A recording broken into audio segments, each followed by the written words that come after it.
আমরা সবাই জানি বর্তমানে ভিডিও এডিটিং এর ক্ষেত্রে সবচেয়ে জনপ্রিয় অ্যাপস হলো ক্যাপকাট। কিন্তু ক্যাপকাটে ভিডিও এডিটের সময় যখন আমরা বাংলা লিখতে যাই তখন কিন্তু বাংলা ফন্টে হয়ে যায়। তাই আমি আপনাদের কাছে দেখাবো কিভাবে আমরা ক্যাপকাট থেকে খুব সহজে বাংলা লিখতে পারবেন। তো চলুন টিউটোরিয়াল শুরু করা যাক।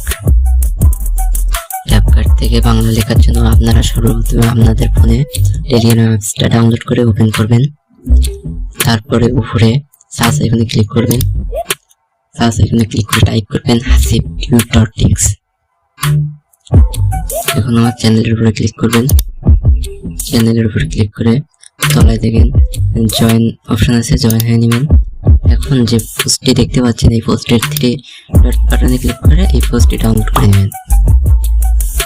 ডাউনলোড করার পরে আপনারা তারপরে চলে এসে নিউ প্রজেক্টে ক্লিক করে আপনাদের ছবি অথবা ভিডিওটা সিলেক্ট করে নেবেন। তারপরে এখানে টেক্সট অপশনে ক্লিক করবেন।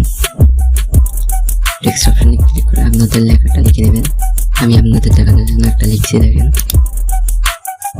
তো এখানে লিখলে উপরে যা হয় আপনারা উপরে তাকাবেন না, আপনারা আপনাদের লেখাটা ঠিক আছে কিনা এটা দেখে নেবেন।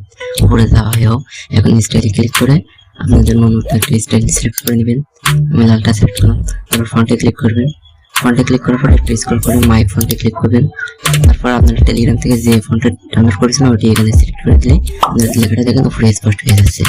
এভাবে কিন্তু আপনারা খুব সহজে ক্যাপকাট থেকে বাংলা লিখতে পারবেন।